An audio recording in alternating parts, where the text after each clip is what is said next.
आज मराठी राजभाषा दिन, त्यानिमित्त सर्वांना शुभेच्छा। आपले जे सर्व महापुरुष आणि थोर असे पुरुष आहेत, ज्याच्यामध्ये छत्रपती शिवाजी महाराज, फुले शाहू आंबेडकर या सगळ्यांना वंदन करतो। आणि ज्यांनी MPSCची रिॲलिटी सांगितली, कारण कोणताही एखादा क्लासचा कार्यक्रम असला की आपल्या मनामध्ये आत्तापर्यंत तयार झालेली इमेज हीच असते की सगळ्यात महत्त्वाचं काय आहे की इथंपर्यंत जे काय आलेत तर यांच्या अंतर्गत ॲडमिशन वाढवायची एवढीच गोष्ट आहे। परंतु सरांनी सुरुवात करताना पहिल्यांदा एकच गोष्ट सांगितली की आम्हाला इथं जे आहेत तर त्यातल्या 2-3 गोष्टी सांगितल्या की पुण्याला येण्याची तुम्हाला गरज नाही आहे। आणि आम्हाला म्हणजे मी ही ज्ञानदीपमध्ये 2018 जुलैपासून मी शिकवतोय। मलाही प्रत्येक वेळी ते सांगतात की तुम्ही मुलांना रिॲलिटी सांगा, जे काय असेल ते तुम्हाला जे वाटतं ते, किंवा जॉब करायच्या संदर्भात असेल किंवा अजून बऱ्याच प्रत्येकाच्या अडचणी असतात। आणि त्या संदर्भात सरांनी परखड असं जे काय आहे ते मत त्यांनी मांडलं। याशिवाय स्वाती दाभाडे मॅडम यांनी MPSC मेनच्या संदर्भात, आणि दुसरी गोष्ट आहे ती म्हणजे त्यांनी त्यांचा जो काय स्ट्रगल सांगितलं, ज्यात त्यांनी सांगितलं परिस्थितीला बाऊ करू नका, त्याचा बाऊ करून घेऊ नका। कारण याच्यामध्ये प्रॉब्लेम काय होतो की जेव्हा आपण परिस्थितीचा बाऊ करतो त्यावेळेस जे काय आपलं अपयश येणार आहे त्या अपयशाच्या आड लपण्याचं ते एक पडदा बनून जातो। आणि मी तेच सांगेल तुम्हाला, तर त्याला पडदा बनवू नका। तर तुम्हाला ते जे काही यश मिळवायचे त्या यशासाठी किंवा जे काय तुम्हाला स्ट्रगल करायचं आहे त्या स्ट्रगलसाठी तुमची परिस्थिती आहे तिची ढाल बनवा। त्या परिस्थितीच्या माध्यमातून तुमच्या जे काही अडचणी आहेत त्याला मागं सरकत पुढे चला, एक दिवशी नक्की तुम्हाला त्याच्यामध्ये यश मिळालेलं असेल। हे सगळं करत असताना आज ज्यावेळेस आपण बोलायला सुरुवात करणार आहेत त्यावेळेस एक प्रामुख्याने 2-3 प्रश्न येतात। त्याच्यामध्ये 17 फेब्रुवारीला जी काही परीक्षा झाली याच्यामध्ये ऑलमोस्ट प्रत्येकाचे आपापले जवळ स्कोर आहेत, आणि स्कोर असल्यानंतर मग काय होतं, स्कोर 150 पासून ते 200-250 पर्यंत असे स्कोर व्हॅरी झालेले आहेत। आणि कधी MPSCच्या अफवेच्या बाजारामध्ये आपल्याला 300, 310, 900, 290 वगैरे असं काही बरेच स्कोर ऐकायला भेटतात। आणि कधी रात्री एकदम पहाटे अचानक आपण उठतो आणि आपल्याला वाटतं की अरे आपलं होईल का नाही म्हणून, बरोबर आहे। आणि याच्यामध्येच काय होतं की आपले 1-2 महिने कसे निघून जातात हे आपल्याला पण कळत नाही। आणि मॅडम ज्यावेळेस बोलत होते त्यावेळेस त्यांनी सांगितलं की पहिली गोष्ट आहे ती म्हणजे काय, तर आपल्याला अभ्यास करत राहायचा आहे, तुमचा परीक्षेचा नंबर येऊ द्या किंवा न येऊ द्या यासाठी। आता मी ज्यावेळेस मी थोडीशी माझी ओळख करून देणार आहे, त्याच्यामध्ये मी काही गोष्टी शिकल्यात ज्या परीक्षेच्या दृष्टीनं आणि तुम्हाला एक थोड्या डायरेक्शन होईल अशा पद्धतीने काही गोष्टी सांगणार आहेत। त्याच्यामध्ये प्रामुख्याने मी सोलापूर जिल्ह्यातला करमाळा तालुक्यातला आहे। 2008 साली ज्यावेळेस माझं 10वी झालं त्यावेळेस 10वी झाल्यानंतर 11वी-12वी करायचं का डिप्लोमा करायचा हा एक प्रश्न होता। फक्त मला इंजिनिअरिंग कंप्लीट करायचं होतं, आणि त्याच्यामध्ये मग त्यामुळे माझा मोठा भाऊ जो होता त्यानं मला सांगितलं की तू डिप्लोमा कर, इंजिनिअरिंग बऱ्यापैकी सोपं जाईल। मी डिप्लोमा केला। 2011 पर्यंत जे काय माझा डिप्लोमा झाला तो गव्हर्नमेंट पॉलिटेक्निक सोलापूरमधून झाला। आणि त्यानंतर मग डिप्लोमा झाल्यानंतर 11 ते 14 मध्ये डोले पाटील कॉलेजमधून माझं आहे ते इंजिनिअरिंग पण पूर्ण झालं। आणि इंजिनिअरिंग पूर्ण झाल्यानंतर ऑन कॅम्पस 1 आणि ऑफ कॅम्पस 1 अशा 2 कंपन्यांमध्ये सिलेक्शन झालं। जवळपास 4.5-5 लाखाचं पॅकेज होतं माझ्याकडं। आता खरं सांगायचं तर म्हणजे सरांना पण माहिती आहे आणि माझ्या घरची परिस्थिती अगदी आजही अशी आहे की मी म्हणजे बऱ्यापैकी हलाखीच्या परिस्थितीतून आलेलो आहे। आणि याच्यामध्ये माझी आई अगदी मागच्या 5-6 वर्ष पण आणि आज पण ती भाजी विकते, आणि जे काय आहे ते कुटुंबाचं सगळं काय ते चालू आहे। घरचे वडील आहे ते शेतकरी आहेत, भाऊ पण आहे तो काय तर त्याला जसं जमतं त्या पद्धतीने छोटे मोठे काम तो करतो। मग एवढ्या सगळ्या परिस्थितीमध्ये 5 लाखाचं पॅकेज मिळाले, मग आपण पुढे जॉब करूयात 1-2 वर्ष, काय 5-10 लाख रुपये जमा होतील, त्याच्यामध्ये एज्युकेशन लोन असेल तर निम्म फिटून जाईल, 2-4 लाख शिल्लक राहिले तर पुढे 2-4 वर्ष अभ्यास करू। हा एक प्रामुख्याने काय होतं की माझं ठरलेलं होतं बऱ्यापैकी, पण ते माझ्याजवळ होतं, घरच्यांना बोलायचं होतं, घरच्यांची तशी परमिशन घ्यायची होती, किंवा ॲटलिस्ट एक तो मुद्दा होता तो त्यांच्याबरोबर कन्सल्ट करायचा होता। म्हणून मी आईवडिलांना बोललो, आईवडील म्हणाले तुला जसं वाटतं तसं कर, आमचं त्याच्यामध्ये कधीच काही नाही। आणि माझ्या आईवडिलांनी मला प्रत्येक गोष्टीत सपोर्ट केला। त्यांनी म्हणजे माझी आई तरी 7वी पर्यंत शिकलेली, माझे वडील तर काही शिकलेले नाहीत, आमच्या बहादर माणूस आहे। ते फक्त एकच सांगतात आयुष्यात जे काही करायचं ना ते एकदम बिंदासपणे करायचं। त्याचं उदाहरण म्हणून ते सांगतात खोटं बोलायचं असलं तर रिटर्न बोलायचं। त्यामुळं ते आईवडिलांनी मला या गोष्टीमध्ये फुल सपोर्ट दिला होता, तुला काय जॉब करायचा आहे कर, सोडून द्यायचं आहे सोडून दे, आमचं काही तसं काहीच नाही आहे। आणि दुसरी गोष्ट म्हणजे माझ्या आईबद्दल मी सांगेल की मला म्हणजे तिनं लहानपणापासून कलेक्टर नावाचे काहीतरी एक शब्द सारखे ऐकायला भेटले होते तिच्याकडून, ते कुठेतरी ते मनामध्ये होतं की आपल्याला अभ्यास अशा प्रकारे पुढे करायचा आहे। आणि खरं सांगतो तिला डेप्युटी कलेक्टर किंवा कलेक्टर काय असतो, तो कुठे बसतो, काय काम करतो हे तिला तेव्हाही माहीत नव्हतं, आजही माहीत नसणार आहे। आणि मला म्हणजे मी जेवढं माझ्या आईला ओळखतो तिला इथून पुढे पण इंटरेस्ट नसणार आहे की माझा पोरगा काय करतोय कलेक्टर म्हणून आहे तो। परंतु तिला एवढ्या गोष्टीचा अभिमान आहे की माझ्या मुलाला मी जे काही स्वप्न त्याच्या मनामध्ये पेरलं होतं ते स्वप्न त्या बीज तिचं तिनं अंकुरण केलं आणि मी ते आहे त्या बीजाला तिनं पोषण केलं आणि त्या बीजाला फक्त मी काय केलं काळजी घेऊन ते चांगल्या प्रकारे वाढवलं. आणि असे आईवडिलांना जेव्हा सांगितलं की मी अशा पद्धतीने जॉब करतो ते म्हणाले तुला जे करायचे ते कर. मग मी माझ्या मोठ्या भावाला बोललो, त्याला म्हटलं की अरे मला असं वाटतं की मी 2 वर्ष जॉब करतो, मी अशा पद्धतीने आपले बरेचसे प्रॉब्लेम सॉल्व्ह होतील. मग तो म्हणाला की कशासाठी जॉब करायचा आहे तुला, त्या जॉबचा तुला याच्यामध्ये जेव्हा तू परीक्षेचा अभ्यास करणार त्यात म्हणजे फायदा होणार आहे का काय. तो मी म्हणालो की मला तर वाटत नाही मोस्टली काय फायदा होईल म्हणून याचा, एवढं की फक्त आपल्या परिस्थितीला थोडासा टेकू मिळेल किंवा काहीतरी सपोर्ट मिळेल म्हणून मला वाटतं की आपण केलं पाहिजे. मग तो मला म्हणाला की पहिली गोष्ट म्हणजे तू जॉब करायचा हा विचार पहिल्यांदा काढून टाक डोक्यातून. कारण काय तर तुझे 2 वर्ष जाणार, कदाचित तू अभ्यासापासून वेगळा जाणार, उद्या 4 पैसे मिळाले की काय होतील, तू अजून पैशाच्या मागे जाशील, अजून चांगले पॅकेज मिळत जातील. आणि त्यामुळे काय तर तू कर अभ्यास, तुला किती वर्ष करायचं आहे. मी म्हटलं 3 किंवा 4 वर्ष करेल. तो म्हटला 5 वर्ष कर. पण सगळ्यात महत्त्वाची गोष्ट आहे तर तुझं तू 100% दे. तू क्लास 1 होशील, क्लास 2 होशील, क्लास 3 होशील का शिपाई होशील मला त्याच्याशी घेणं देणं नाहीये. फक्त तू एक माणूस म्हणून चांगला हो एवढं त्यानं सांगितलं. त्या सपोर्टच्या आधारे मी अभ्यास करायला जून 2014ला ज्यावेळेस पासआउट झालो त्यानंतर मग एक 2-3 महिने मधला काळ गेला. दोन्ही कंपन्यांना सांगितलं की मी आहे ती कंपनी जॉईन करू शकत नाही, माफ करा. आणि ऑक्टोबर 2014मध्ये जॉब आहे तो जॉब सोडून आहे तो अभ्यास करायला लागलो. मग आता याच्यामध्ये पहिली गोष्ट म्हणजे परिस्थिती घरची नव्हती की मी आहे तर क्लास लावला पाहिजे, म्हणून मी माझ्या सिनियर काही मित्रांना भेटलो आणि त्यांना म्हटलं की अरे असं असं मला MPSCचा अभ्यास करायचा आहे. त्याच्या अगोदर एक थोडीशी गोष्ट सांगतो. ते म्हणजे मी 3rd इयरला इंजिनिअरिंगला किंवा लास्ट इयरला असेल आणि एक मुलगा होता तो 1-2 वर्ष अभ्यास करत होता, म्हणजे अगदी फर्स्ट इयर सेकंड इयर पासून इंजिनिअरिंगचा अभ्यास करत होता, माझा सिनियर होता. आणि त्याला मी म्हटलं अरे ते MPSC UPSC करायचं आहे, म्हणजे जसं मॅडमनी सांगितलं किंवा आपल्यापैकी बऱ्याच जणांना MPSC UPSC काय असतं ग्रॅज्युएशन झाल्यावर कळतं, तसं मलाही काय तर थोडी क्युरियोसिटी होती म्हणून त्याला विचारलं ते MPSC UPSC काय असतं. तो MPSCचा अभ्यास करत होता. तो म्हटला अरे एकदम सोपी परीक्षा असते म्हणला, ते 3 टप्पे असतात, प्री मेन. ते प्री पास झालं की तो मेनला जातो, मेन झालं की डायरेक्ट इंटरव्ह्यू होतो, इंटरव्ह्यू झालं की तुला पोस्ट मिळते आणि तो डायरेक्ट जॉईन होतो. मग अभ्यास करायला लागल्यावरती मग मला एक गोष्ट कळाली की 2-3-2.5 वर्ष गेल्यानंतर त्यानं सांगितलं ते काही चूक नव्हतं, 3च टप्पे असतात. पण त्यानं हे सांगायचं विसरला होता की अरे समजा तू प्री पास झाला तर परत प्रीला बसावं लागतं, मेन नापास झाला तर परत प्रीला यावं लागतं आणि इंटरव्ह्यू नाही झाला तरी परत प्रीला यावं लागतं. हे सगळं सांगत असताना किंवा त्यांना हेही सांगितलं नव्हतं की अरे तुला तहसीलदार मिळाली आणि तुला डेप्युटी कलेक्टर मिळण्यासाठी परत आहे तो प्रीपासून इंटरव्ह्यूपर्यंत अभ्यास करावा लागतो. तर हा सगळा काही प्रवास होता. अर्थात त्याची काही म्हणजे चूक नव्हती, त्याला जेवढं माहिती होतं त्यांना सांगितलं किंवा रिॲलिटी बेस आहे ते जेव्हा इथं या क्षेत्रात पडलो त्यावेळेस त्या गोष्टी कळाल्या. मग ऑक्टोबर 2014ला अभ्यास केल्यानंतर काही मित्रांचं सजेशन घेतलं आणि त्याच्यामध्ये आहे तो अभ्यास करायला लागलो.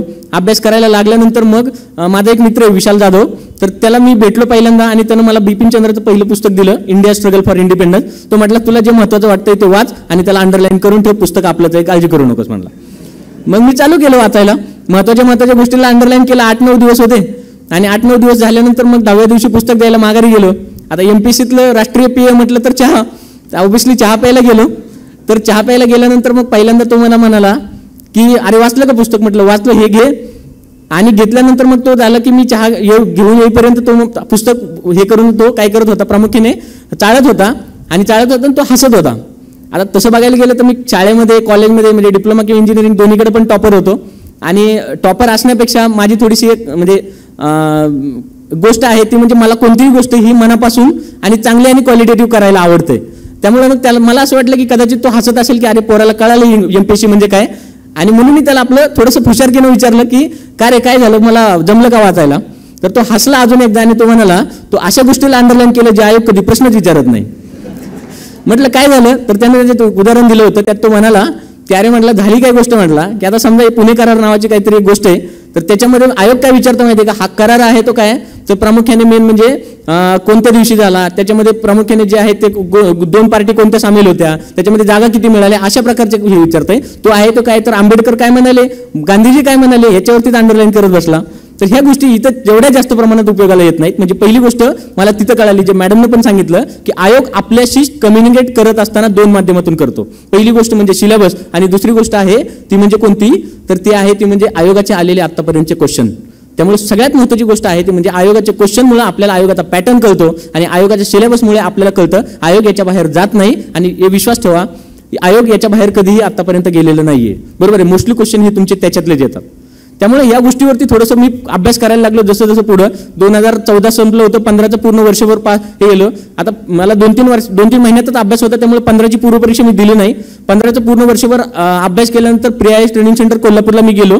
तिथं मला खूप चांगले मित्र मिळाले, ज्याच्यामध्ये उमेश जंगम किंवा गणेश कटाळे.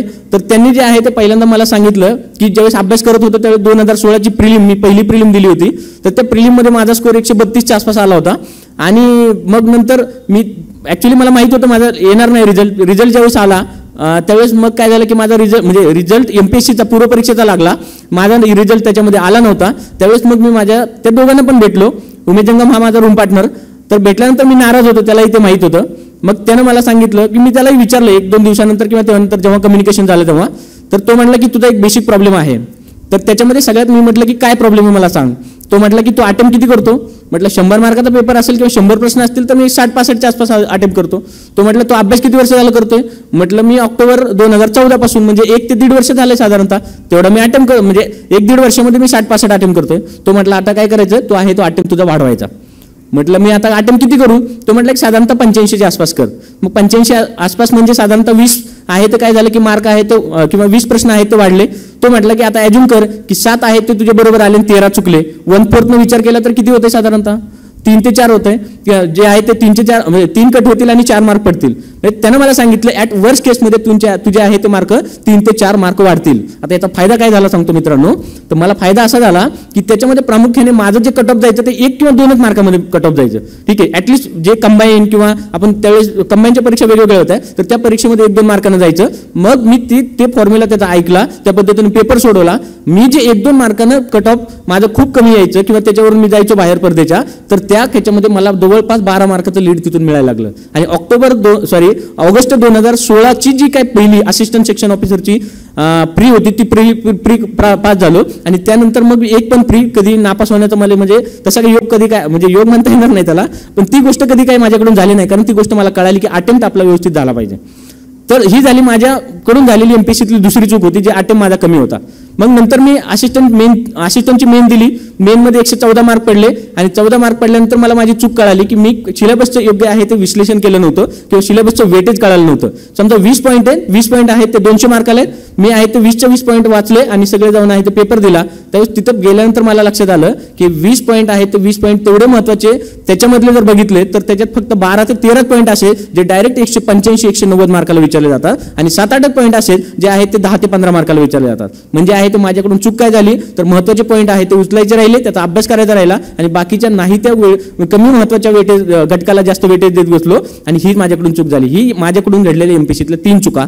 त्या चुकांवरती मी परत आहे ते काम केलं चांगल्या पद्धतीने, माझ्या चुका कमी केल्या आणि मग हळूहळू मी पुढे जायला लागलो. 2017मध्ये STIची प्री निघाली, राज्यसेवेमध्ये पण चांगला स्कोर होता, त्यामुळे STIची मेन पहिल्यांदा मी काढून घेतली. नंतर आहे ते राज्यसेवेची मेन काढली आणि माझी राज्यसेवेची ती दुसरी प्रिलिम, पहिली मेन, पहिलाच इंटरव्ह्यू आणि त्याच्यामध्ये मला डेप्युटी कलेक्टर ही पोस्ट मिळाली.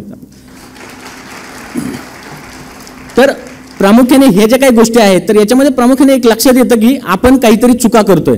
आणि MPSCमध्ये म्हणजे फ्रँकली सांगायचं तर तुम्ही जे पुस्तकं वाचलेत किंवा कदाचित आपल्यापैकी असे काही जण असतील ज्यांचा 2-3 किंवा त्यापेक्षा जास्त वर्षांचा अभ्यास झालेला असेल, बरोबर आहे. आणि त्याच्यामध्ये प्रामुख्याने तुम्ही आज क्राऊडमध्ये बसला, जे आम्ही मागच्या 1-2-3 वर्षापूर्वी बसत होतो, तिथून पासून इकडे यायचं किंवा अधिकारी म्हणून सिलेक्ट व्हायचं, यासाठी पुस्तकं किती वाचली हे फार महत्त्वाचं नाही. आता मध्ये मागच्या 2-3 दिवसापूर्वी एका सिलेक्ट झालेल्या अधिकाऱ्याने एक पोस्ट टाकली होती. ती पोस्ट अशी होती की सर मी कोणती पुस्तकं वाचू हा प्रश्न नॉर्मली विचारला जातो. सर मी अभ्यास कसा करू, म्हणजे स्ट्रॅटेजीवरती कोणाचाही प्रामुख्याने भर राहत नाही. तर हे जे आहे ते हे प्रामुख्याने म्हणजे ह्या गोष्टी करा. मी त्यातल्या 2-3 स्ट्रॅटेजी मी तुम्हाला सांगेल. ज्या योग्य वाटतात त्या घ्या, ज्या योग्य वाटत नाही त्या सोडून द्यायच्या, काही फरक पडत नाही. याच्यामध्ये प्रामुख्याने MPSCमध्ये मी एक गोष्ट सांगेल स्पष्टपणे, ती म्हणजे काय तर जेवढं पोलाईट राहता येणं शक्य तेवढं पोलाईट राहा. पोलाईट म्हणजे कसं आहे, एखादा जर आपली चूक सांगतोय ना तर त्याला म्हणायचं नाही हा लय शहाणा आहे तू गप्प बस म्हणून, बरोबर आहे. कारण एक लक्षात घ्या, तुम्हाला तुमच्या स्वतःच्या चुका जरी कळत असल्या ना तरी तुमच्यापेक्षा जास्त चुका तुमच्या मित्राला मैत्रिणीला सगळ्यात जास्त कळत असतात. म्हणून काय तर त्यांना स्पष्टपणे विचारा माझं काय चुकतंय आणि ते चुकलेलं आहे ते 10 गोष्टी सांगितल्या, 2 गोष्टी पटल्या, तेवढे काय करा की तुम्ही आहे ते चुका सुधारा, हळूहळू तुम्ही नक्की पुढे जाल त्याच्यामधून. म्हणून ह्या गोष्टी फार महत्त्वाच्या आहेत. या गोष्टी जेव्हा तुम्ही ऍक्सेप्ट करण्याची तुमची प्रवृत्ती वाढेल तेवढं जास्त काय होतं की तुम्ही हळूहळू पुढे जायला लागता. आता सगळ्यात महत्त्वाचं आहे ते म्हणजे मी जे काही तुम्हाला सांगितलं की एवढे माझा हा तो प्रवास होता, त्यातल्या 2-3 गोष्टी होत्या. तर त्यात प्रामुख्याने आहे ते आता कंबाईन आणि राज्यसेवा ह्याच्यामध्ये प्रामुख्याने बऱ्याच मुलांना असं वाटतं की माझं सिलेक्शन होईल का नाही आणि कट ऑफ किती लागेल, आणि याच्या अनुषंगाने काय होतं की टेन्शन पण खूप यायला लागतात. बरोबर आहे. आणि दुसरी गोष्ट अशी की जे मला थोडंसं अनुभवावरून वाटतं की जरी समजा तुमचा 230 वगैरे स्कोअर असेल आणि तुम्ही शुअर होणार आहेत हे पण बऱ्यापैकी फिक्स असतं, तरी देखील आज आपण हे सांगू शकत नाही की मला आहे ते डेप्युटी कलेक्टर मिळेल, तहसीलदार मिळेल, नायब तहसीलदार मिळेल किंवा लिस्टच्या बाहेर जाईल. म्हणजे तुम्ही कोणत्याही गोष्टीची गॅरंटी आता देऊ शकत नाही. बरोबर आहे. त्यामुळे आपल्याला काय करायचंय, सगळ्यात पहिली बेसिक स्टेटमेंट एवढंच आहे की तुम्ही आहे ते परीक्षा टार्गेट करू नका, तुम्ही आहे ते काय करा, सिलेबस टार्गेट करा. आणि जेव्हा तुम्ही सिलेबस टार्गेट करताना परीक्षा कोणत्याही असू द्या, परीक्षा एक निघायला लागतात.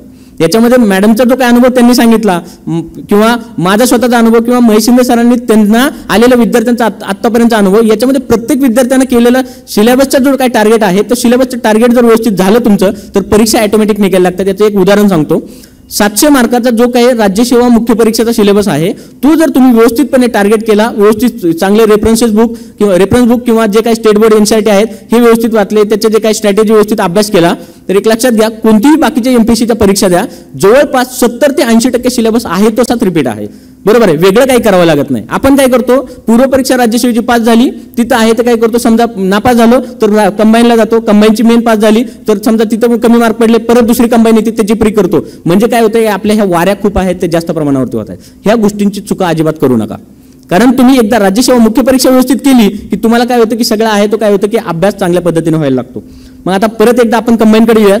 राज्यसेवा, मला असं वाटतं की प्रामुख्याने राज्यसेवा मुख्य परीक्षेला तुम्हाला जर चांगला स्कोअर असेल आणि किंवा तुम्ही जर मध्ये असाल आणि सगळ्यात महत्त्वाचं म्हणजे तुम्ही रेसच्या बाहेर आहेत असं तुम्हाला वाटत असेल तर सगळ्यात पहिलं आहे ते म्हणजे मी मेनला जे जातील अशा मुलांसाठी पण सांगतो की तुम्ही अगोदर आहे ते मुख्य कंबाईनची जी काय पूर्व परीक्षा ती पण टार्गेट करा. आता ती टार्गेट करत असताना पहिल्यांदा मनात प्रश्न येऊ शकतो की मेन म्हणजे आम्ही जर कंबाईनची पूर्व परीक्षा द्यायला लागलो तर परत आहे ते काय तर राज्यसेवा मुख्य परीक्षा वेगळी किंवा आमच्यापासून जे आहे ते दूर जाईल का किंवा 5च महिने मग ह्याच्या या परीक्षेसाठी लक्ष दिलं तर काय. तर अशा प्रकारचा कोणताही प्रश्न मनात घेऊ नका. सगळ्यात महत्त्वाचं कंबाईनच्या पूर्व परीक्षेचा सिलेबस आणि राज्यसेवा मुख्य परीक्षेचा सिलेबस समोर ठेवा. तुम्हाला लक्षात येईल की बरेचसे पॉईंट आहेत ते तुम्ही राज्यसेवा पूर्व परीक्षेला जे वाचले तेच पॉईंट परत कंबाईन पूर्व परीक्षेला रिपीट झालेले. आणि कंबाईन पूर्व परीक्षेसाठी अशा मुद्द्यांचा अभ्यास करा जे राज्यसेवा मुख्य परीक्षेच्या सिलेबसमध्ये. याचा अर्थ तुम्ही राज्यसेवा मुख्य परीक्षा पण करताय आणि कंबाईन पण करताय आणि तुमचा अभ्यास आहे तो काय होतो हळूहळू होत चाललेला आहे. म्हणून मेन करत असताना कंबाईन पण टार्गेट करा आणि त्या पद्धतीने अभ्यास करा. आणि लक्षात घ्या तुम्ही कंबाईनची प्रिलिमचा जर अभ्यास केला तर मला असं वाटतं एक साधारणतः 100 ते 150 किंवा जास्तीत जास्त 200 मार्कापर्यंतचा अभ्यास पण तुमचा 24 मार्चपर्यंत होऊ शकतो. त्यासाठी फक्त तुम्हाला सिलेबस टार्गेट करून कॉमन गोष्टी चांगल्या पद्धतीने करायच्या आहेत. आता याच्यामध्ये एक उदाहरण सांगतो. जिओग्राफी जर महाराष्ट्र आपण बघितलं तर कंबाईन प्रिलिमला आहे जे राज्यसेवा मुख्य परीक्षेला खूप कमी प्रमाणात येतं. जर जिओग्राफी महाराष्ट्र तुम्ही जर चांगल्या पद्धतीने केलं कंबाईनसाठी, याचा अर्थ जर तुम्ही जिओग्राफीचा सिलेबस बघितला मुख्य परीक्षा राज्यसेवेचा, त्या राज्यसेवेच्या मुख्य परीक्षेचा सिलेबस तो तिथला बराचसा पार्ट आहे तो कंबाईन पूर्व परीक्षेला पण आहे. म्हणजे याचा अर्थ काय आहे, आपल्याला जिओग्राफी महाराष्ट्र पण करायचं आहे, त्याच्यामध्ये दोन्ही परीक्षा होऊन जात आहेत. म्हणजे आपल्याला खूप जास्त काही वास्ट करायचं नाही, हे फक्त सगळ्यात महत्त्वाचं लक्ष ठेवा. आता हे जे सांगितलं मी कंबाईन आणि राज्यसेवा मुख्य परीक्षा यांच्या संदर्भात, आता ज्या मुलांचा स्पेसिफिक टार्गेट आहे कंबाईनची पूर्व परीक्षा त्यांच्यासाठी सांगेल की त्यांना अभ्यास करत असताना काय करायचंय. तर त्यातली सगळ्यात महत्त्वाची गोष्ट आहे ते म्हणजे काय, तर त्यांनी 3 गोष्टी वापर केल्या पाहिजेत. त्यातले सगळ्यात पहिलं आहे ते म्हणजे रीडिंग, दुसरी गोष्ट आहे ते म्हणजे रिव्हिजन आणि तिसरी गोष्ट आहे ते म्हणजे पेपर सॉल्व्हिंग. तर याच्यामध्ये प्रामुख्याने एक गोष्ट लक्षात घ्या की रीडिंग करत असताना आता आपल्याला काय करायचंय. राज्यसेवा मुख्य परीक्षेला आपल्यापैकी सगळ्या जणांनी अभ्यास केलेला आहे, सगळ्या जणांनी वाचून काढलेलं आहे आणि तो राज्यसेवा मुख्य परीक्षेला जे वाचलंय ऑलमोस्ट 90 to 95% सेम जे आहे ते कशासाठी आहे तर तुम्हाला आहे ते कंबाईनच्या पूर्व परीक्षेसाठी परत तेच आहे. म्हणजे याचा अर्थ काय झाला की आपल्याला जे राज्यसेवेसाठी वाचलेलं आहे तेच कंबाईनच्या पूर्व परीक्षेसाठी वाचायचं आहे. आता याच्यामधले 1-2 फक्त घटक आहेत ते वेगळे. त्याच्यामध्ये काय, राज्यसेवा मुख्य परीक्षेला एन्शियंट आणि मिडिवल ज्याला आपण प्राचीन आणि मध्ययुगीन इतिहास म्हणतो तर तो फक्त सेक्शन आहे तो कंबाईनसाठी नाही, म्हणजे तो वाचायचा नाही. आणि महाराष्ट्र जिओग्राफी जर बघितला तर तो काय होतं परत एकदा, तर तो परत आहे तो फक्त स्पेसिफिकली कंबाईन पूर्वसाठी आपण वाचलेला असतो, त्याचा परत फायदा होऊ शकतो म्हणून तेवढं वाचा. जे स्पेसिफिक पॉईंट आहेत ते घ्यायचे, बाकी आहे ते राज्यसेवा प्रीचं परत एकदा कंबाईन प्रीसाठी वाचा. आणि राज्यसेवा मुख्य परीक्षेला ऑब्व्हियसली त्यातला सिलेबस असल्यामुळे तो पण तयारी त्याच्यामधून होऊन जाईल. आता हे करत असताना 17 फेब्रुवारीची परीक्षा दिली. 17 फेब्रुवारीच्या परीक्षेमध्ये प्रामुख्याने आपल्याला 2-3 गोष्टी दिसतात. त्याच्यामध्ये काय तर जे पेपर लेवल होती ती डिफिकल्ट होती थोडीशी कंपॅरेटिव्हली मागच्या 1-2 वर्षाच्या तुलनेमध्ये. हे जरी आपण मान्य केलं तरी सगळ्यात महत्त्वाचं आहे ते पेपर सोडवत असताना आपल्याकडून काय चुका झाल्या. हे पहिलं समजून घ्या. कारण पूर्व परीक्षेमध्ये जर समजा आपले 2-4 प्रश्न चुकतायत आणि 2-4 प्रश्न म्हणजे जीएसच्या बाबतीमध्ये ते 10-12 मार्क असतात आणि सीसॅटच्या बाबतीत 15 मार्क असतात. आता दोन्ही जर एवढं कम्पेअर केलं आणि एकत्र ॲडिशन केली तर 20 ते 25 मार्कात आपल्याला लॉस झालेला असतो. तर ह्या गोष्टी फक्त काय करा की याच्यावर फोकस करा. कंबाईनच्या पूर्व परीक्षेत ज्या चुका झाल्यात त्या चुका परत एकदा तुमच्याकडून होऊ देऊ नका अजिबात. आणि ते जर तुम्ही एकदम व्यवस्थित केलं याचा अर्थ काय झाला, आपलं जे काय मेरिट जातं ते 4-5 मार्कावरून जातं. तेच जर 4-5 सिली मिस्टेक तुम्ही कमी केलं तर याचा अर्थ आहे तर तुम्ही पुढे जाणार आहे आणि कट ऑफ क्रॉस करून एकदा पुढे गेले मग तुम्ही कट ऑफवर असा, त्याच्या पुढे 1-2 मार्कांना असा. याचा अर्थ काय झाला, तुम्ही मुख्य परीक्षेसाठी पुढे गेला आणि एक स्टेप आहे ते पुढे जायला तुम्हाला मदत होईल. पुढचं आहे ते म्हणजे राज्य सेवा पूर्व परीक्षेचं जे काय कंबाईन पूर्व परीक्षेचं जे काय विश्लेषण आहे ते विश्लेषणाचं एक बुक घ्या. आता याच्यामध्ये बघा सगळ्यात महत्त्वाची गोष्ट काय आहे की आपल्याला आपण मानवी संस्कृतीचा इतिहास बघितला तर माणसानं काय केलं, ते पहिल्यांदा आहे तो चाकाचा शोध लावला. आणि चाकाचा शोध लावल्यानंतर मग काय झालं की समजा एखाद्या माणसानं किंवा एका संस्कृतीनं चाकाचा शोध लावला तर बाकीच्या संस्कृतीत त्या चाकाचा शोध नाहीत लावत बसल्या. तर त्यांनी काय केलं, त्या चाकापासून आहे ती गाडी बनवली आहे. बरोबर आहे. याचा अर्थ काय झाला की जर राज्यसेवेने आपल्याला प्रश्नपत्रिका दिली, त्या प्रश्नपत्रिका जर एखाद्या प्रकाशनाच्या माध्यमातून ते जर मार्केटमध्ये आलंय याचा अर्थ काय केलं, त्यांनी विश्लेषण करून दिलेलं आहे. बरोबर आहे. बऱ्याच वेळा ॲनालिसिस हा जो काही शब्द आहे ना तो बऱ्याच वेळा कळतच नाही आपल्याला, 1 वर्ष 2 वर्ष झालं तरी. तर ॲनालिसिस म्हणजे काय, तर राज्यसेवाचे आलेले पेपर बघायचे, पेपरमध्ये प्रत्येक पॉईंटला सिलेबसनुसार किती वेटेज आहे आणि त्यानुसार कोणता पॉईंट महत्त्वाचा आहे सगळ्यात जास्त, कोणते मध्यम आहेत आणि कोणते कमी आहेत हे बघायचं. याला साध्या सिंपल भाषेमध्ये ॲनालिसिस किंवा ते काय आपण म्हणतो विश्लेषण म्हणतो. म्हणून काय करा की जे आहे ते त्याच्यामध्ये प्रामुख्याने पूर्व परीक्षेचं विश्लेषणाचं बुक आणा. बुकमध्ये तुम्हाला कळेल की कोणता विषय त्याला किती वेटेज आहे आणि त्यानुसार आहे ते त्या वेटेज, ज्याला जास्त वेटेज आहे ते पॉईंट आधी करा, कमी वेटेज असलेले पॉईंट नंतर करा.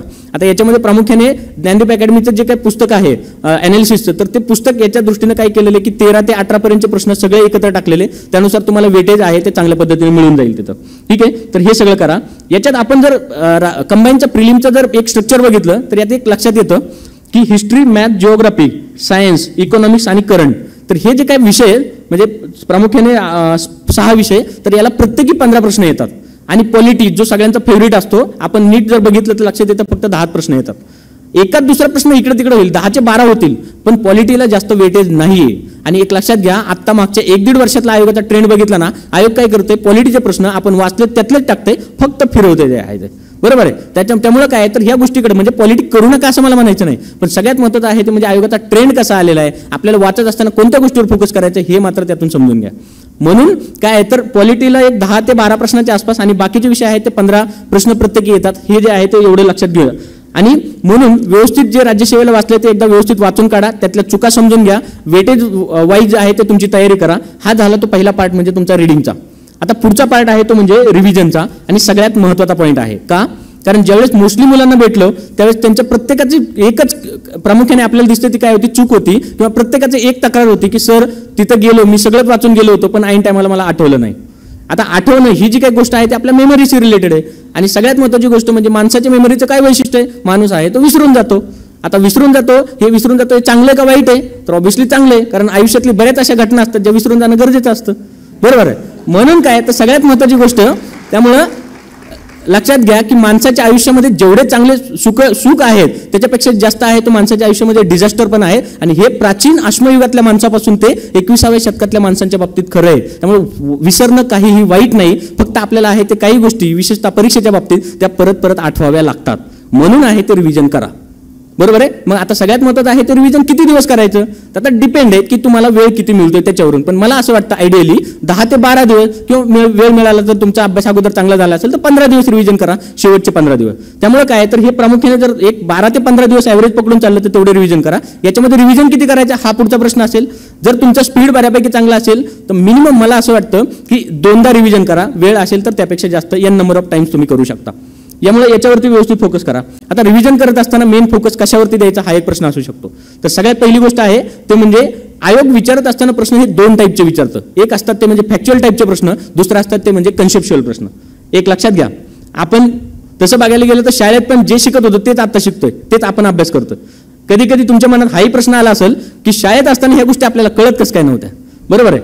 आता कसं आहे की त्यावेळेस आता मेन म्हणजे आपल्याला शिकवलेलंच असं असतं की आहे ते हे आहे ते असंच आहे, तुला आहे ते पाठ करायचं आणि प्रत्येक परीक्षेत असं लिहायचं. पण इथलं आहे तो वेगळा गोष्ट आहे. म्हणजे जे काही कन्सेप्ट आहेत ना ते कन्सेप्ट एकदा तुम्हाला जर अगोदर ऑलरेडी वाचत असताना कळाले असले तर त्याचं एवढं रिव्हिजन करण्याची गरज पडत नाही. पण रिव्हिजन कशाचं करायचं तर फॅक्च्युअल गोष्टींचं प्रामुख्याने रिव्हिजन करा.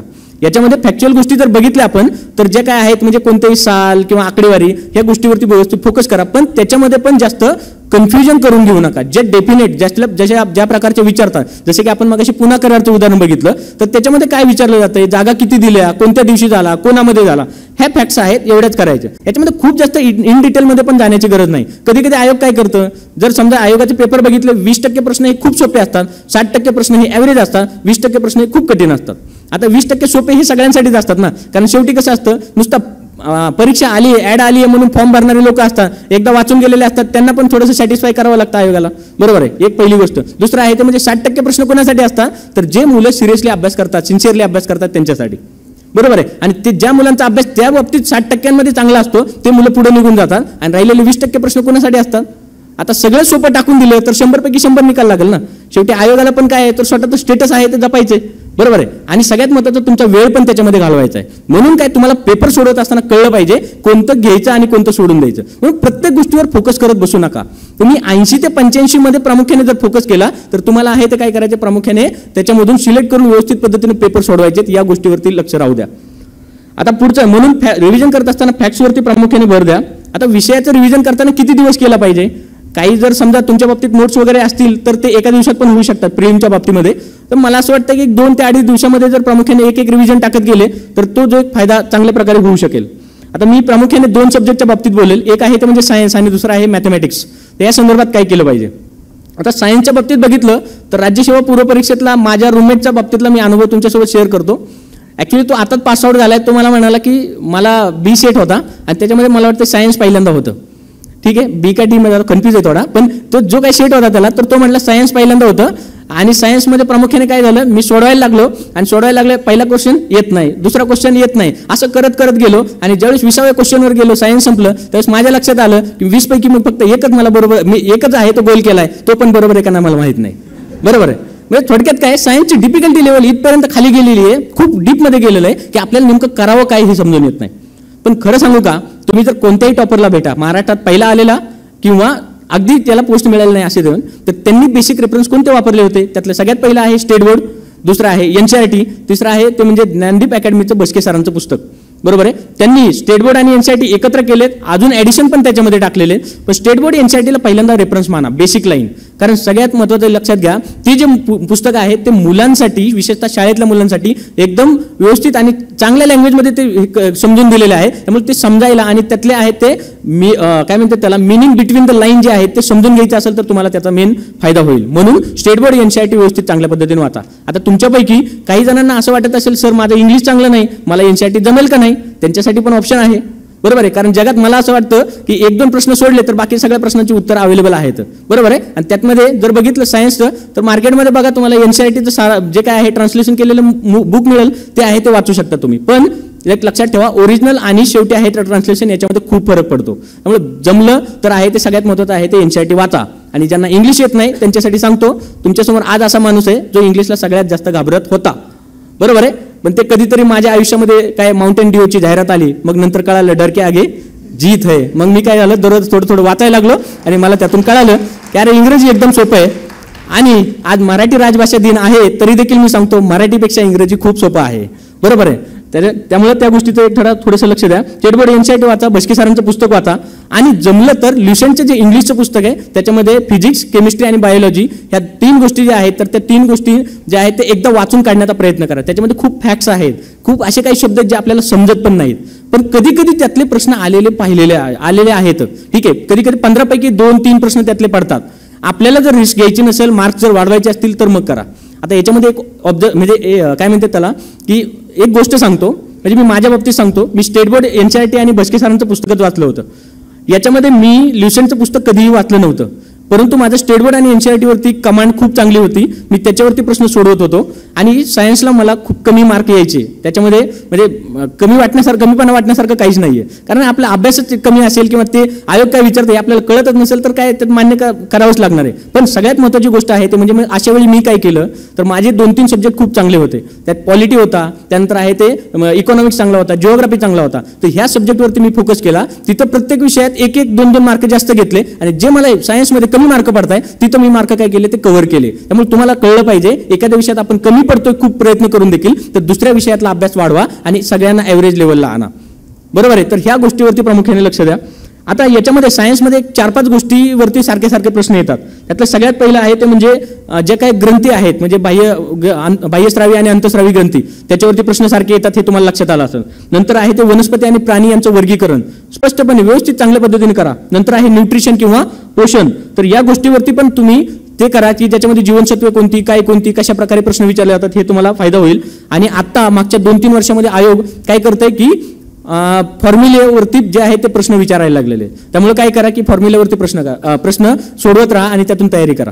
आता हे जे काही मी तुम्हाला 4-5 पॉईंट सांगितले किंवा अजून तुम्हाला महत्त्वाचे वाटतात असे 2-4 पॉईंट या पॉईंटवरती काय करायचं एक मी थोडं सजेशन देईल, पटलं तर करा. याच्यामध्ये बघा आपला जर समजा 3-4 जणांचा ग्रुप असेल तर त्या ग्रुपमध्ये प्रामुख्याने एक गोष्ट लक्षात येते आपल्याला की एक जण कोणतरी असतो त्याला सायन्स बऱ्यापैकी चांगलं जमतं. ठीक आहे. तर त्या अशा जे काय आहेत आपल्या ग्रुपमधले त्याला काय करायचं प्रेमानं जायचं आणि त्याला बोलायचं पोलाइटली एकदम दादा ताई मला हे आहे ते गोष्ट चांगल्या पद्धतीने सांगा. बरोबर आहे. तर याच्यामुळे काय होतं की तुम्हाला जर एखादी गोष्ट येत नाही दुसऱ्यांना सांगून जर आपल्याला कळत असेल आपला फायदा होत असेल तर एखाद्याला दादा आणि ताई म्हणण्यात काहीच वाईट नाही ना. बरोबर आहे. म्हणून काय तर सगळ्यात महत्त्वाचं आपल्याला म्हणजे फायदा करून घ्या. आणि एक लक्षात घ्या MPSC जरी कॉम्पिटिशन असली तर ती कॉम्पिटिशन तुम्हाला तुमच्या शेजारी आजूबाजूला बसलेल्या मागे पुढे बसलेल्या लोकांसोबत नाहीये हे लक्षात घ्या. आणि हे जर तुम्ही लक्षात घेऊन जर अभ्यास केला तर तुम्हाला लक्षात येईल की एकमेकांची मदत होऊन खूप सारा चांगल्या प्रकारे अभ्यास होऊ शकतो. पुढचं आहे ते म्हणजे मॅथमॅटिक्सच्या बाबतीत. आता मॅथमॅटिक्समध्ये प्रामुख्याने जर बघितलं तर शिलोलिझम जे आपण म्हणतो की काही म्हणजे ते उदाहरण असतं बघा की काही सफरचंद हे आंबे आहेत अशा टाईपचे तर ते शिलोलिझम व्यवस्थित चांगलं करा. प्रत्येक वेळी परीक्षेमध्ये प्रश्न विचारला जातो त्याच्यावर.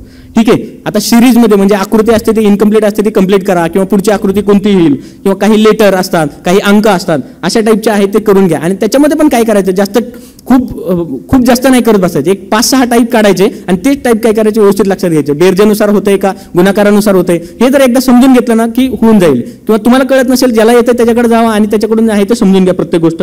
पुढचं आहे पेपर फोल्डिंगवरती एक प्रश्न विचारला जातो. आणि डायग्राम कम्प्लिशन म्हणजे डायग्राम अपूर्ण आहे ते पूर्ण करा या टाईपमध्ये. डायस म्हणजे जे घन असतो त्या घनाचे पुढच्या ते आकृत्या दिल्या असतात त्यावरून घन ओळखा हे पण विचारलं जातं. त्यानंतर गणितामध्ये जर आलं तर त्याच्यात टाइम स्पीड आहे टाइम अँड वर्क आहे रेल्वे आहे बोट आहे हे 4-5 जे आहे त्याच्यामधून काय होतं एखादा प्रश्न कुठेतरी सारखा पडतोय. आता याच्यामध्ये बघा सगळ्यात महत्त्वाची गोष्ट म्हणजे गणिताचं बऱ्याच जणांना टेन्शन येतं. अशा वेळी काय करायचं सांगतो तुम्हाला. गणिताचे 7-8 आणि बुद्धिमत्तेचे एक 10-12 असे टोटल मिळून एक 20 टॉपिक बाहेर काढा. तुमच्याकडे इथून पुढे किती दिवस आहेत नाही म्हटलं तरी 25 दिवस आहेत किंवा 1 महिना आहे. तर 20 दिवसामध्ये प्रत्येक दिवशी तुम्ही जर एक टॉपिक जर केला तर तुम्हाला लक्षात येतं की 20 दिवसामध्ये 20 टॉपिक तुमचे आरामशीर बऱ्यापैकी चांगल्या प्रमाणावरती होऊ शकतात. आता यात पण आता बऱ्याच जणांचा प्रॉब्लेम असतो की सर ते आम्हाला स्पीडमध्ये जमत नाही. आता तुम्हाला फ्रँकली सांगायचं तर एक लक्षात घ्या बँकिंगच्या एक्झाम जर आपल्यापैकी काही जणांनी दिले असतील किंवा एक तुम्हाला माहिती असेल की बँकिंगच्या एक्झाममधले त्यांची जी काही स्पीड असतो तो एकदम चांगला असतो आणि खूप जास्त असतो. तर त्याच्यामध्ये काय होतं बघा ते जर तुम्ही म्हणजे त्यात काय करायचं हे सांगतो तुम्हाला. तुम्ही जर कोणताही आता समजा 20 टॉपिक काढले त्यातला कोणताही एक टॉपिक घ्या युट्यूबवरती जावा आणि युट्यूबवरती जाऊन तुम्हाला लक्षात येईल की त्याच्यामध्ये प्रामुख्याने काय आहे तर एक टॉपिक घ्या त्याच्यावरचे 1 किंवा 2 व्हिडिओ बघा.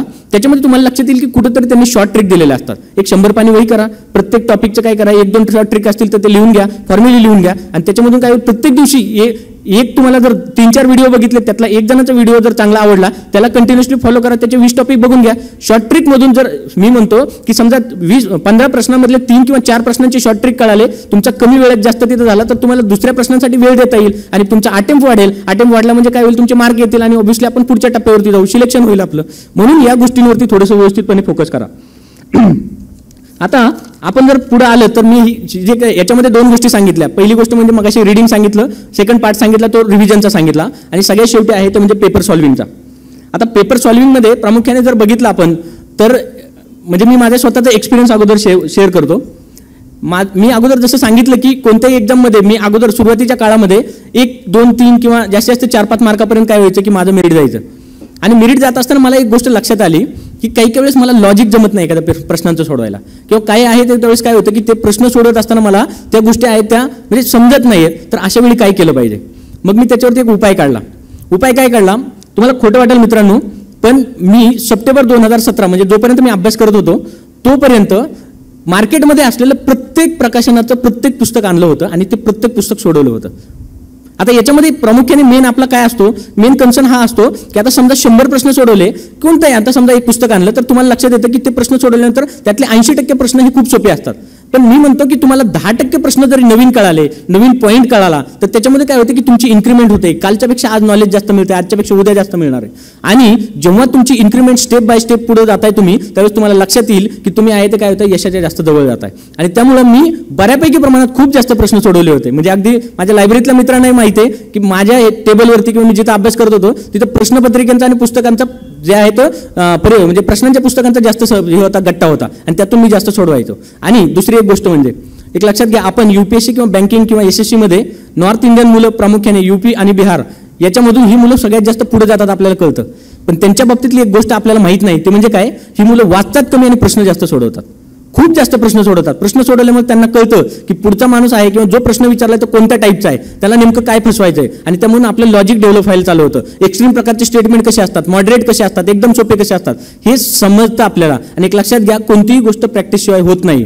तुमच्यासमोर मी आज जरी बसलो असलो, माझे शाळेतले कॉलेजमधले मार्क जरी खूप जास्त काय असले तरी MPSC मध्ये खूप नवीन होतो, बऱ्याच गोष्टी मला शिकायच्या होत्या. फक्त मी त्या गोष्टी शिकत गेलो आणि त्या गोष्टी काल केलेली चूक आज केली नाही, आणि यामुळे मला फक्त लवकर यश मिळालं. बाकी काही नाही, मी बाकी सर्वसामान्यपणे तुमच्यासारखाच आहे. म्हणून या गोष्टीवरती व्यवस्थित चांगल्या पद्धतीने फोकस करा. आता पेपर सोडवत असताना किंवा प्रश्न सोडवत असताना मेन प्रामुख्याने 2 प्रश्नावरती फोकस करायचा. त्यातलं सगळ्यात पहिलं आणि बेसिक गोष्ट मॅडमने पण सांगितलं, सरांनी सांगितलं, मी ते म्हणजे काय तर आयोगाचे प्रश्न आहेत ते खूप सारे सोडवा. कारण आयोगाचे प्रश्न सोडवल्यामुळे तुम्हाला ट्रेंड कळतो की आयोगानं आतापर्यंत काय विचारलं आहे. बरोबर आहे. आणि आयोग कशा पद्धतीचे प्रश्न विचारतं हे आयोगाचे पेपर सोडूनच कळणार आहे. आयोगासोबत तुमचं कम्युनिकेशन होणार आहे. म्हणून तुम्ही चांगल्या पद्धतीनं आहे ते काय करा की आयोगाच्या विश्लेषणाचं पुस्तक घ्या. याच्यामध्ये कंबाईनच्या बाबतीत म्हटलं तर परत ज्ञानदीप अकॅडमीचं उंडे सरांनी लिहिलेलं जे काही विश्लेषणाचं पुस्तक आहे ते खूप चांगले आहेत. त्यांनी 13 ते 18चे प्रश्न एकंदरीत सगळे कव्हर केलेले आहेत. आता सराव प्रश्नांच्या बाबतीत काय करायचं एक लक्षात घ्या. समजा एक टॉपिक कोणताही घेतला, राज्यपालासारखं उदाहरण, त्याच्यामध्ये जर आपण बघितलं की तुम्ही जर समजा वरून पाहिलं तर तुम्हाला लक्षात येतं की साधारणतः 15 टॉपिक आहेत ज्याच्यावरती 15 प्रकारे प्रश्न विचारले जाऊ शकतात. मग तुम्ही जर अभ्यास करत करत पुढे गेले तर तुम्हाला एक गोष्ट लक्षात येईल की 15 टाईपच्या प्रश्नांमध्ये आयोगाचे प्रश्न सोडवल्यानंतर तुम्हाला लक्षात येतं त्या 15 टॉपिक पैकी आयोगाने आतापर्यंत किती टाईपचे प्रश्न विचारलेत, ॲज्युम करा की 10 टाईपचे प्रश्न विचारलेत. याचा अर्थ आयोग नेक्स्ट ज्यावेळेस पुढची परीक्षा असणार आहे त्याच्यामध्ये अजून किती टाईपचे प्रश्न विचारू शकते, 5 टाईपचे प्रश्न. पण 5 टाईपचे प्रश्न विचारणारे आणि हे कधी कळणार आहे तुम्हाला की जे आहे ते तुम्ही जोपर्यंत सराव प्रश्न सोडवत नाही तोपर्यंत. आणि त्यामुळे सराव प्रश्न खूप सोडवा. कारण एक लक्षात घ्या, तुम्ही किती जरी वाचलं तरी तुम्हाला एक वेळ अशी येते की त्याच्यामध्ये प्रामुख्याने काय होतं, वाचून प्रश्न सोडवत असताना प्रॉब्लेम होतो. आणि एक इंजिनिअरिंगमध्ये टर्म आहे त्याला रिव्हर्स इंजिनिअरिंग असं म्हणतात. ते रिव्हर्स इंजिनिअरिंग करा. कसं, एक उदाहरण सांगतो. आपल्या घरात किंवा आपण जेव्हा लहान होतो किंवा आपल्या घरातलं बाळ, त्याला एक खेळणं आणून दिलं जातं. बरोबर आहे. आणि ते खेळणं आणून दिल्यानंतर काय होतं, किंवा आपण जरा थोडंसं मोठं झालो तर ते खेळणं 8-9 दिवस चांगलं चालतं, 10व्या दिवशी बंद पडतं. मग आपण काय करतो, त्याला उघडून इकडून तिकडून बघायचा प्रयत्न करतो, नेमकं काय झालंय, कसं तयार केलंय वगैरे वगैरे. याचा अर्थ काय झाला, जेव्हा तुम्ही पुस्तक वाचणार आहे तर पुस्तक वाचून प्रश्न सोडवत होते. बरोबर आहे. आणि ती कन्व्हेन्शनल मेथड आहे, त्या मेथडनं काय होतात, मार्क पडतात, नाही असं नाही. पण जेव्हा तुम्हाला टॉप करायचं असतं, जेव्हा तुम्हाला मार्क चांगले मिळवायचे असतात, जेव्हा तुम्हाला चांगली पोस्ट मिळवायची असते, चांगली रँक मिळवायची असते, त्यावेळी तुम्हाला फक्त कोण उपयोगाला येणार आहे, प्रश्न सोडून आहे ते काय करा, एक प्रश्न सोडवा. प्रश्नाचं उत्तर चुकलं तर नेमकं का चुकलं हे पण समजून घ्या. बरोबर आहे. आणि त्यामुळे काय होईल की तुम्हाला लक्षात येईल की तो पॉईंट परत जाऊन वाचा. त्यामुळे काय होणार आहे, प्रश्नाचं उत्तर पण तुम्हाला माहित होणार आहे आणि तो पॉईंटच्या पॉईंट माहित होणार आहे. जेव्हा तुम्ही नेक्स्ट टाइम पुस्तक वाचायला याल, नोट्स वाचायला याल, त्यावेळेस तुम्हाला लक्षात येईल की हा पॉईंट आहे तो मागच्या वेळी माझा विसरला होता. आणि एक लक्षात घ्या, 2017च्या पूर्व परीक्षेतला आत्ताचा राज्यसेवेचा एखादा प्रश्न जो चुकलेला आहे तो आठवा आणि त्या प्रश्नाचं उत्तर आज देखील तुम्हाला माहिती आहे. का माहिती आहे, कारण तुम्ही एक्झाम मोडमध्ये होता, तिथं जाऊन चूक केलेली आहे.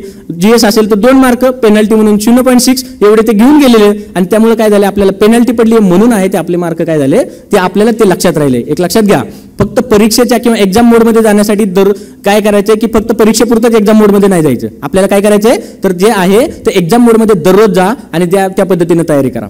अजून एक गोष्ट सांगायची की समजा एक पेपर दररोज सोडवत आहे, म्हणजे आता याच्यामध्ये प्रामुख्याने जर बघितलं तर पेपर जे काही सराव प्रश्न आहेत त्या सराव प्रश्नांच्या बाबतीत मी सांगेल तुम्हाला 20-25 दिवस आहे, तुम्ही दररोज एक सराव प्रश्न सोडवा. याच्यामध्ये एक टेस्ट सिरीज असू शकते लावलेली किंवा बाहेरून मिळालेले टेस्ट सिरीजचं मटेरियल आहे ते तुम्ही सोडू शकता, किंवा जे आहे ते कोणत्याही प्रकाशनाचं पुस्तक घ्या, त्याच्यामध्ये प्रामुख्याने तुम्हाला एक सेट मिळेल, तो आहे तो प्रश्नपत्रिका सोडवा, त्याचा तुम्हाला नक्कीच त्याच्यामध्ये फायदा होईल. ही झाली पहिली गोष्ट. आणि दुसरी गोष्ट म्हणजे काय तर एक प्रश्नपत्रिका सोडवली त्याच्यामध्ये प्रामुख्याने मॅडमनं जसं सांगितलं की जे प्रामुख्याने गोल करा, गोल केल्यानंतर तुम्ही अनालिसिस करा की समजा 100 प्रश्न आहेत त्यातले 50 बरोबर आले, 50 चुकले, 50 मध्ये पण तुम्हाला लक्षात येते की काही काही वेळेस काय झाले तुम्ही अशा पद्धतीनं केलं की काय वेळेस म्हणजे आता बरोबर करताना किंवा बरोबर येताना पण 2-3 टाईपचे येतात, म्हणजे काय तर शुअर माहिती आहे म्हणून बरोबर आलं, अशा प्रश्नाला काही करायची गरज नाही. पण बऱ्याच वेळा काय करतो आपण ब्लाइंडली, म्हणजे हा चला जय माता दी 1 2 3 4 करतो आणि जे आहे ते काय ह्याच्यातलं करू काय ह्याच्यातलं करू टिक करतो आणि आहे ते आपलं उत्तर येतं. तर अशा वेळी पण समजून घ्या की आपलं आहे ते प्रामुख्याने कशामुळे बरोबर आलेलं आहे. आणि हे जर तुम्ही एकदा केलं तर तुम्हाला लक्षात येईल की प्रामुख्याने काय तर ब्लाइंडली केलं असेल तर माझं एक्झॅक्टली कशामुळे बरोबर आलं ते बरोबर आलेल्या प्रश्नाचं पण अनालिसिस करा. चुकीच्या बाबतीमध्ये माझं नेमकं का चुकलं, चुकीमध्ये 2 केसेस येऊ शकतात. सगळ्यात पहिलं आहे ते म्हणजे आठवलं नाही, म्हणजे वाचलं होतं तरी देखील, मग अशा केसमध्ये जावा परत एकदा वाचा पुस्तकातला तो पॉईंट चांगल्या पद्धतीने होईल. आणि दुसरी केस म्हणजे काय तर जर समजा तुम्ही वाचलं किंवा तुम्ही जे आहे ते काय तर अशा केसमध्ये तुम्ही कुठं वाचलेलं नसू शकते, एकदम कंप्लीट नवीन क्वेश्चन असू शकतो. जर सिलेबस मधला असेल क्वेश्चन तर त्याचं उत्तर बघा, जर खूपच आउट ऑफ सिलेबस असेल, टाकायचं म्हणून टाकलेलं असेल किंवा थोडंसं रेसमधून बाहेर जाण्यासाठी, तर मग अशा पद्धतीनं त्या क्वेश्चनला एवढं जास्त टेन्शन घेऊ नका. समजा तुमचे 50 प्रश्न चुकलेत तर 50 प्रश्नांसाठी जर तुम्ही अशी मेथड केली तर प्रामुख्याने याच्यात अर्धा ते पाऊण तास जाऊ शकतो. पण लक्षात घ्या त्याच्यामध्ये जर तुम्हाला नवीन 10 पॉईंट जरी कळाले तर 1 वर्षभर जर तुम्ही सगळे सिलेबस मधले प्रश्न किंवा खूप जास्त प्रश्न सोडवले तर दररोज 10 म्हणजे किती होतात तर 300 गुणिले 10 म्हणजे जवळपास आहे तर तुम्हाला लक्षात येते की 300 पॉईंट तुम्ही वाचताय. आणि तुमच्या माहितीसाठी गुड न्यूज सांगतो की आपल्या सिलेबसमध्ये 300 पॉईंट नाहीतच.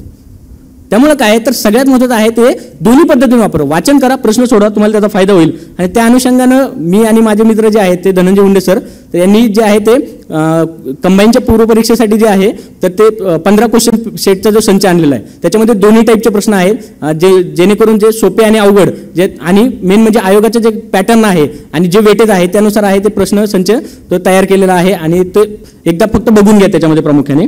पुढचं आहे ते म्हणजे काय तर आता सगळ्यात महत्त्वाचं डे ऑफ एक्झाम, म्हणजे ज्या दिवशी परीक्षा असते त्या दिवशी काय केलं पाहिजे.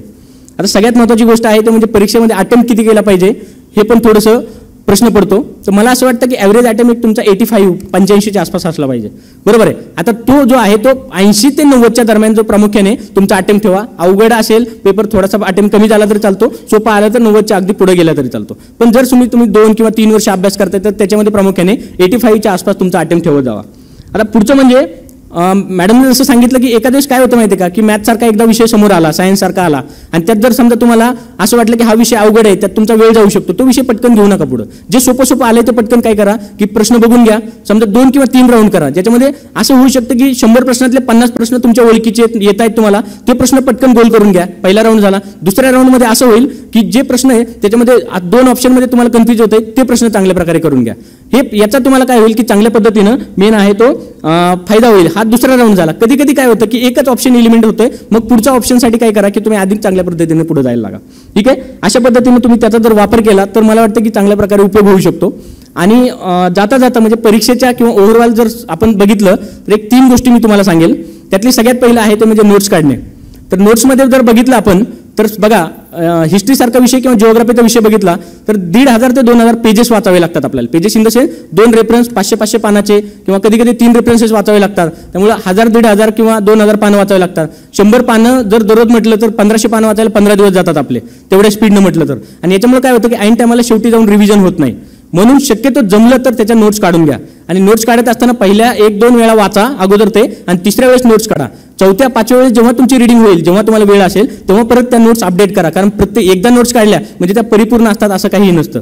म्हणून त्या गोष्टीवरती व्यवस्थित फोकस करून नोट्स परिपूर्ण अपडेटेड बनवा, एनरिच बनवा. ते तुम्हाला नक्की त्याचा फायदा होईल. आणि शेवटी जाऊन समजा तुम्ही 2,000 पानाचे 200 पानाच्या नोट्स जरी काढल्या, दररोज 40-50 पानं वाचले तर 4 दिवसात तुमचं रीडिंग होतंय. म्हणजे जे पहिले 10-15 दिवस लागत होते ते 4-5 दिवसात व्हायला लागले. म्हणजे तुमचा वेळ वाचतोय, तुमचे नंबर ऑफ रिव्हिजन वाढतायत. आणि नंबर ऑफ रिव्हिजन वाढले की काय होतं की बरोबर आपल्याला डेफिनेट उत्तर यायला लागतात. म्हणजे तुमचा मार्क आहे ते नक्की वाढणार आहे.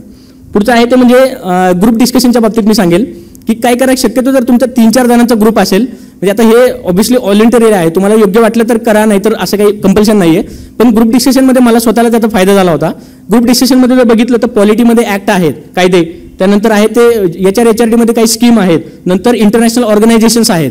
ठीक आहे, तर हे जे आहे ते एकदा ग्रुपमध्ये 3-4 जणांचं बसलं तर ते डिस्कस करायला अगदी चांगल्या प्रकारे जाईल. आणि स्टेट बोर्ड NCERT जर डिस्कस केलं तर खूप बेसिक गोष्टी तुम्हाला कळायला लागतील. आणि सगळ्यात शेवट आहे ते म्हणजे प्रश्न. मी आत्ता सांगितलं की आयोगाचे आणि सर्व प्रश्न खूप चांगल्या प्रकारे सोडवा.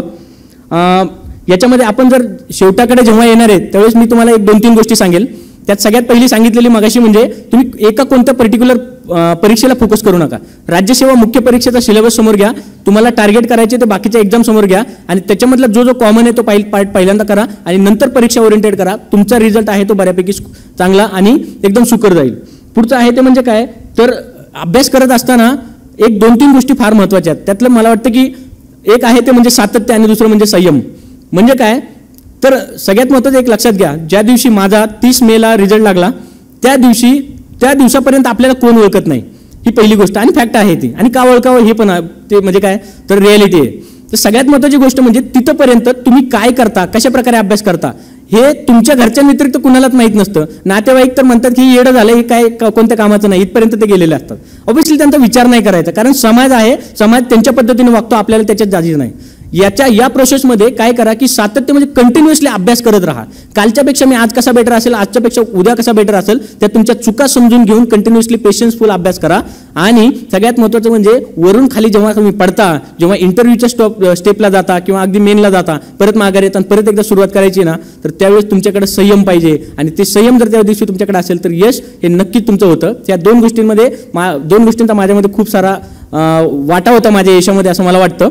एवढं सगळं जे काही मी बोललो ते तुम्ही म्हणजे एकदम शांतचित्तानं ऐकून घेतलं, त्याबद्दल मी तुमच्या सगळ्यांचा आभारी आहे. आणि महेश शिंदे सर आणि ज्ञानदीप अकॅडमी यांचं देखील मी ऋणी आहे. थँक्यू, धन्यवाद.